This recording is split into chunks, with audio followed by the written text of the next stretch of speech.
नमस्कार दर्शकों, धार्मिक चमत्कार में आप सभी का स्वागत है। भगवान से भी बड़ा है उनका नाम।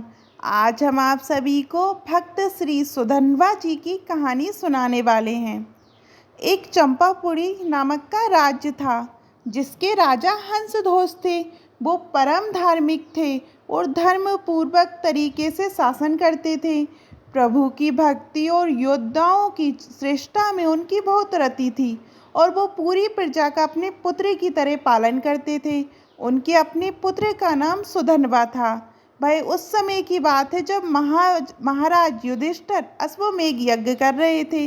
गुप्तचरों ने हंसध्वज जी को समाचार दिया कि महाराज युधिष्ठिर का घोड़ा आपके राज्य की सीमा में प्रवेश कर चुका है। राजा हंसध्वज ने पूछा कि क्या भगवान श्री कृष्ण भी साथ हैं। गुप्तचरों ने उन्हें बताया कि वो तो नहीं है, परंतु उनकी द्वारिका की सेना साथ चल रही है। हंसध्वज के मन में आया कि यदि भगवान कृष्ण साथ होते तो घोड़े का पूजन करके उनके दर्शन प्राप्त करते, लेकिन अब पांडवों को थोड़ा कष्ट देने के बहाने भगवान के दर्शन करने का उपाय करना होगा। वो जानते थे कि पांडवों की सहायता के लिए भगवान श्री कृष्ण व्याकुल होकर उपस्थित हो जाएंगे, इसलिए उन्होंने महाराज युधिष्ठिर के घोड़े को पकड़ लेने का आदेश दे दिया। घोड़े के साथ चल रहे बड़े बड़े महारथी जैसे अर्जुन, प्रद्युम्न आदि युद्ध के लिए तत्पर थे। घोड़े को पकड़ते ही हंसध्वज ने हर्षपूर्वक युद्ध का जयघोष किया और तत्काल अपनी सेना को उपस्थित होने का आदेश दिया। उन्होंने साथ ही ये भी आदेश दिया, यदि किसी ने थोड़ी भी देर की तो उसे खोलते हुए तेल की एक बड़ी कढ़ाई में डाल दिया जाएगा। नगाड़े की ध्वनि पूरी होते होते पूरी सेना नगर के पास आ जानी चाहिए। स्वयं गजराज पर चढ़कर हंसध्वज भगवान श्री कृष्ण को मानसिक प्रणाम करके अर्जुन जी से युद्ध करने के लिए आगे बढ़े। राजा की आज्ञा सुन सभी सैनिक ठीक समय पर उपस्थित हो गए। आदेश अनुसार वहीं एक बड़ी कढ़ाई में खोलता तेल डालकर रखा जाने लगा। यदि कोई विलंब करेगा तो उसे कढ़ाई में डाल दिया जाएगा। जितने भी वीर योद्धा थे वो सब उपस्थित हो गए, पर उनके अपने पुत्र सुधन्वा जी समय पर नहीं आए। सुधन्वा जी भगवान के बहुत बड़े भक्त थे और हर समय नाम जप करते रहते थे।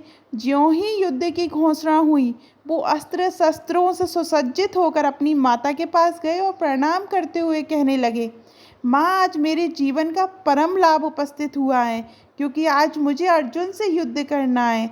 आज युद्ध कौशल के द्वारा उनको मैं ऐसा तृप्त और व्याकुल करूँगा कि उनके सारथी भगवान श्री कृष्ण की हमारे ऊपर कृपा दृष्टि पड़े।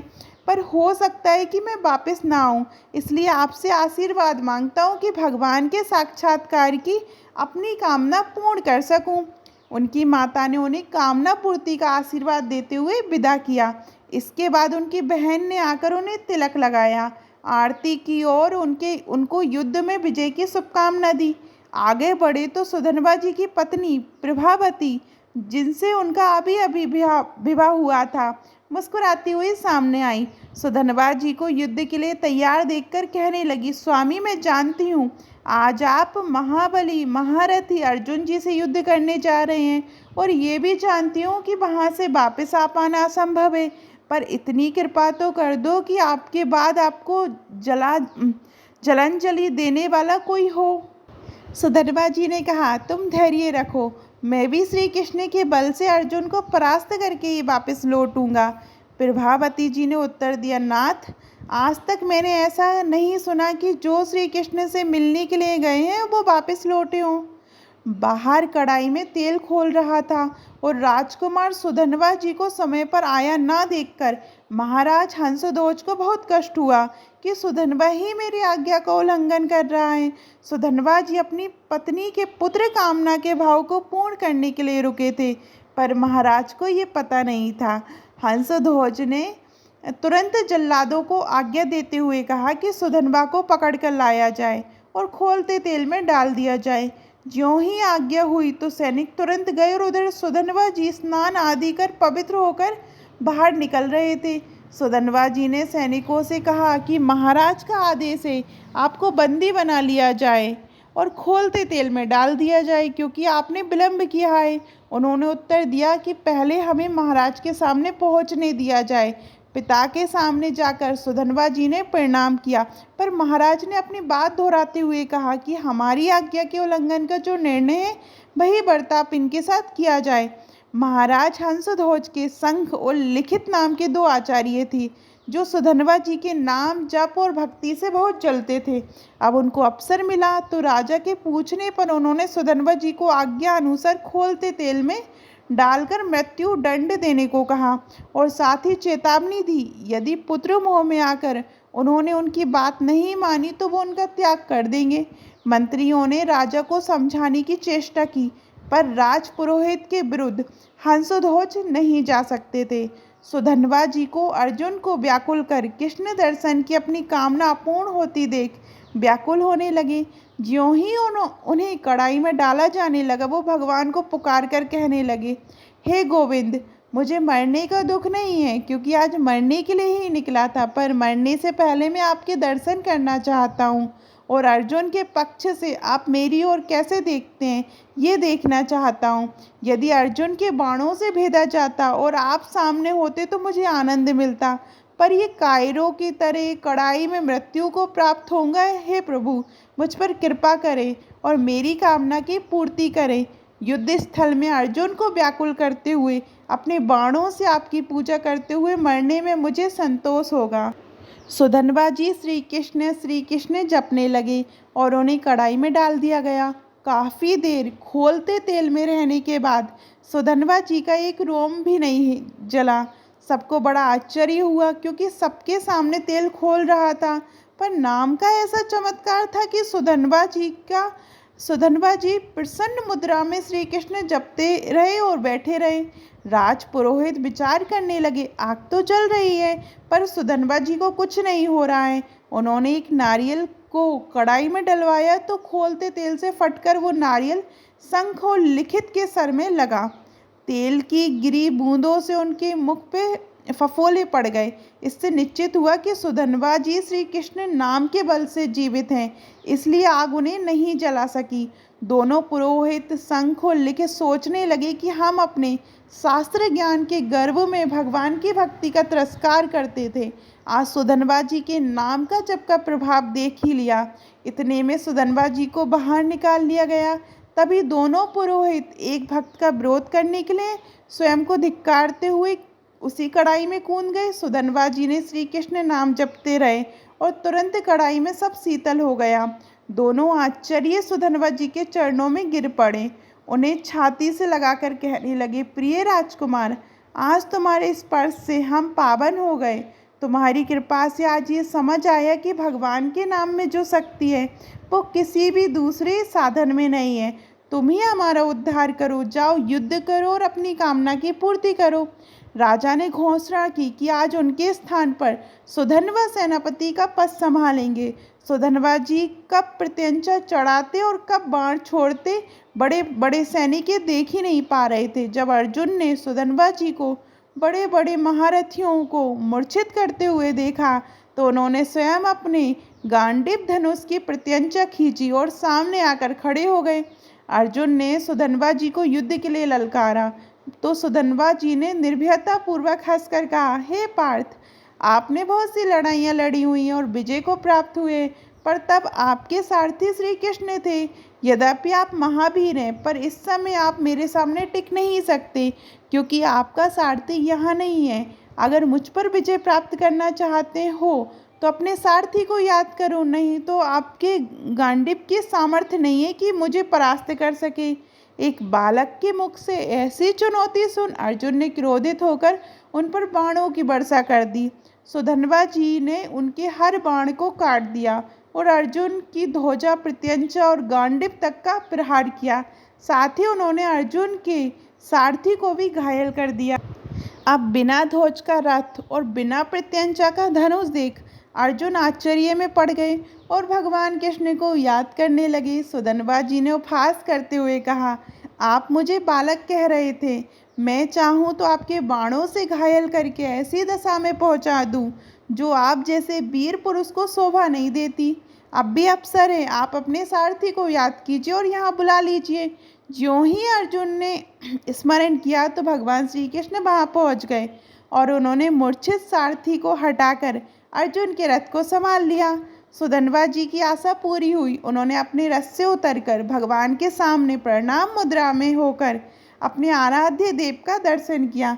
फिर वह दोबारा रोष में आकर अर्जुन को पुकारते हुए कहने लगे, हे पार्थ, अब संकोच मत करना, अब तुम्हारी विजय होगी। मुझे हराने के लिए तुम्हें पुरुषार्थ दिखाना होगा। अर्जुन ने कहा, वीर, आज मैं तुम्हारे मस्तक को 3 बाणों से गिराऊंगा।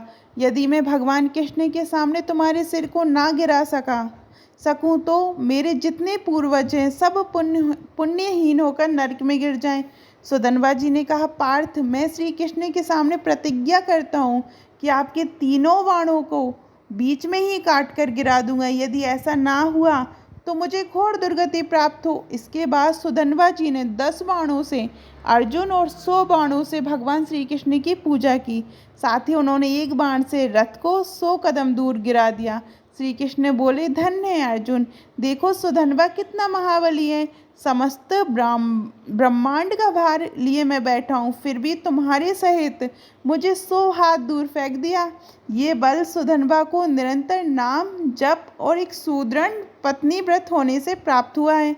जब अर्जुन ने दिव्यास्त्र का संधान किया और बाण पे काल को विराजमान किया, श्री कृष्ण ने कहा, मैंने गोवर्धन पर्वत उठाकर जो गोपियों की रक्षा की थी उससे प्राप्त पुण्य मैं इस अस्त्र पे विराजमान करता हूँ। अर्जुन ने सुधन्वा जी से कहा, बच्चों, ये काल का बाण है। सुधन्वा जी ने उत्तर दिया, मेरे पास कृष्ण नाम का बाण है जो काल का भी महाकाल है। एक तरफ भगवान और दूसरी तरफ भगवान का नाम। सुधन्वा जी ने जोर से उच्चारण किया, जय श्री कृष्ण, और बाण के टुकड़े टुकड़े कर दिए। भगवान ने अर्जुन से तुरंत दूसरा बाण निकालने को कहा और उस पर अपनी बहुत सी शक्तियों का संधान किया। भगवान दिखाना चाह रहे थे कि उनके नाम के आगे और उनकी अपनी शक्तियाँ, सुकृत और पुण्य भी काम नहीं करते, इसलिए भगवान अपने नाम के अधीन हो जाते हैं। सुधन्वा जी ने अर्जुन से कहा, यदि मैं इस बाण के टुकड़े ना कर दूं तो अरुंधति सहित महर्षि वशिष्ठ की ब्रह्म हत्या का पाप मुझे तुरंत लगे। ये कहते हुए सुधन्वा जी ने गोविंद कृष्णा नाम लेते हुए बाण मारा तो अर्जुन द्वारा चलाए भगवान की शक्तियों से संपन्न बाण के 5 टुकड़े हो गए। अर्जुन को निरुत्साहित होते देख भगवान श्री कृष्ण ने 5 जन्य शंख बजाते हुए नाद किया और अर्जुन से कहा, अब बाण संधान करो। भगवान ने कहा, मेरे राम अवतार में एक पत्नी व्रत होने के सब सुकृत इस बाण पर विराजमान करता हूँ। फिर उन्होंने ब्रह्मा जी को बाण के पिछले भाग और काल को अगले भाग पर विराजमान होने का आदेश दिया और अर्जुन से बाण चलाने को कहा। सुधन्वा जी ने अर्जुन से कहा, अब भी संशय है तुम्हें? देखो तुम्हारी विजय के लिए भगवान क्या क्या कर रहे हैं। अब कोई प्रतिज्ञा करो इस बाण को बचाने के लिए। अर्जुन ने कहा, वीरवर, यदि इस बाण से मैं तुम्हारा मुकुट सहित मस्तक ना गिरा दूं तो भगवान श्री हरि और भगवान शंकर में भेद करने से जो पाप लगता है वो भी मुझे लगे। सुधन्वा जी ने कहा, मैं यदि इस बाण को काट ना दूं तो काशी में मणिकर्णिका घाट पर शिव विग्रह को पैर मारने से जो पाप लगता है वो मुझे तुरंत लगे। दोनों भगवत भक्तों ने बड़ी बड़ी प्रतिज्ञाएं कर ली और अपने अपने बाण चलाए। सुधन्वा जी ने जय श्री कृष्ण नाम जप करते उस बाण को काट दिया। हाहाकार मच गया। इतनी महिमा से युक्त बाण को कोई काट ही नहीं सकता था। बाण तो कट गया, उसके अगले भाग ने आगे बढ़कर सुधन्वा जी के मस्तक को काट दिया। आश्चर्य की बात ये थी कि सुधन्वा जी के कटे हुए सिर से भी निकल रहा था, श्री कृष्ण जय श्री कृष्ण, श्री कृष्ण जय श्री कृष्ण। भगवान श्री कृष्ण नीचे उतरे और उन्होंने सुधन्वा जी के कटे हुए सिर को उठाकर अपने हृदय से लगा लिया। इतने में सुधन्वा जी के शरीर से निकली ज्योति भगवान की परिक्रमा करके भगवान में लीन हो गई। भगवान ने राजा हंसध्वज से कहा, ऐसा भक्त शायद ना आज तक हुआ है और ना ही होगा। वो मेरे दिव्य धाम में गया, इसलिए आप शोक या विलाप मत करो। भक्तों को अभय वर देने वाले प्रभु श्री हरि के नाम की अपार महिमाएं, इसलिए अनन्य होकर निरंतर भगवान का नाम जपने से सब प्राप्त हो जाता है। जैसे भी बने, भाव से, कुभाव से, श्रद्धा हो या ना हो, तो भी भगवान का नाम आपको प्रिय लगे, आपको उसका जप और कीर्तन करना चाहिए। आपको ये वीडियो कैसी लगी कमेंट में ज़रूर बताइएगा। और अभी तक आपने हमारे चैनल धार्मिक चमत्कार को सब्सक्राइब नहीं किया है, सब्सक्राइब कीजिएगा और जय श्री कृष्णा लिखकर मत भूलिएगा। जय श्री कृष्णा, जय श्री कृष्णा।